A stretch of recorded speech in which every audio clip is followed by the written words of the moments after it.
Eva এইগৰাকী ACS বিষয়া সুকন্যা বৰা আৰু সুকন্যা বৰাৰ দুৰ্নীতিৰ দস্তাবেজৰ প্ৰতিটো বাতৰি আমি পৰিৱেশন কৰিছিলোঁ। কি ধৰণে সাংসদ পুঁজিৰ ধন আত্মসাৎ কৰিছিলে এইগৰাকী সুকন্যা বৰাৰ সৈতে আন যিকেইগৰাকী বিষয়া আছিলে, আনহাতে এই যিকেইগৰাকী ঠিকাদাৰৰ সহযোগত গোটেই কেলেংকাৰীটো সংঘটিত হৈছিলে। তাৰপিছতে গোটেই বিষয়টো কি ধৰণে মুখ্যমন্ত্ৰী তদাৰকী কক্ষে গোটেই বিষয়টো ইনভেষ্টিগেশ্যন কৰিছিলে আৰু অৱশেষত এই 2023 চনৰ ফেব্ৰুৱাৰী মাহৰ পৰা যিটো তদন্ত চলিছিলে, ইতিমধ্যে এই গোটেই গোচৰটোৰ প্ৰথম আংশিক এখন অভিযোগনামা ইতিমধ্যে দাখিল কৰা হৈছে আৰু এই অভিযোগনামাত দোষী সাব্যস্ত কৰি এছিএছ নিলম্বিত এছিএছ সুকন্যা বৰা আৰু আন দুগৰাকী ঠিকাদাৰ জিতু কলিতা আৰু বিশ্বজিৎ ডেকা, এই তিনিগৰাকীৰ বিৰুদ্ধে ইতিমধ্যে অভিযোগনামা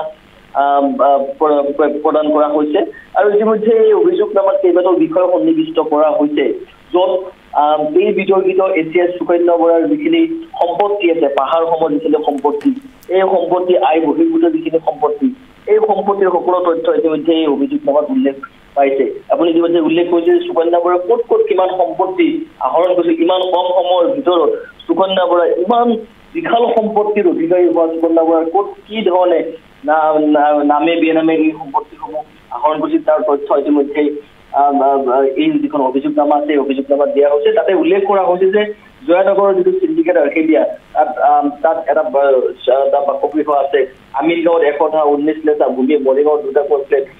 এটা কথা কোৱা বাৰু যে সুকন্যা বৰাই ক'ত এই ধৰণে নিজৰ সম্পত্তিৰ পাহাৰ গঢ়ি তোলা নাছিল, যি ধৰণে এই যি কলা ধনসমূহ কি ধৰণে ক'ত ক'ত সুকন্যা বৰাই ব্যৱহাৰ কৰিছিল, সকলো তথ্য ইতিমধ্যে এই অভিযোগনামাত সন্নিৱিষ্ট হৈছে। আনহাতে আন যি দুজন ঠিকাদাৰ, সেই ঠিকাদাৰৰ বিৰুদ্ধে এই ধৰণে এই অভিযোগনামাখন দিয়া হৈছে। কিন্তু এটা কথা ক'ব পাৰি যে এইবাৰ ইয়াৰ ফাইনেল অভিযোগনামা নহয়, কাৰণ ইয়াৰ যিটো তদন্ত, সেই তদন্ত প্ৰক্ৰিয়া এতিয়াও চলাই থকা হৈছে আৰু হয়তো ইয়াৰ পাছতো আৰু বেছি শক্তিশালী অভিযোগনামা দিয়াৰ তাত প্ৰয়োজন বোধ থাকিব, তাত সেই ধৰণে অভিযোগনামা দিয়া হ'ব।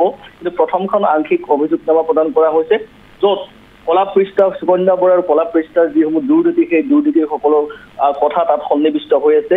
ঠিকাদাৰ দুগৰাকীৰ যিসমূহ যি ধৰণে তেওঁলোকে এই যিটো চিণ্ডিকেট, এই কেলেংকাৰী কৰিছিল, সকলো বিষয় তাত সন্নিৱিষ্ট হৈ আছে।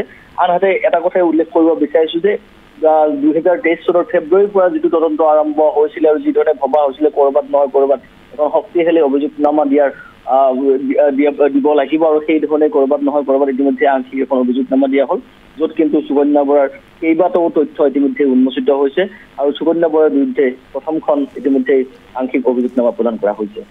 হয়, বিজয়, আমি এই মুহূৰ্তে আপোনাক ধন্যবাদ জনাইছোঁ। আমি পৰৱৰ্তী সময়ত আপোনাৰ সহযোগত সমগ্ৰ বিষয়টোৰ সন্দৰ্ভত ND24 দৰ্শকক জনাই থাকিম।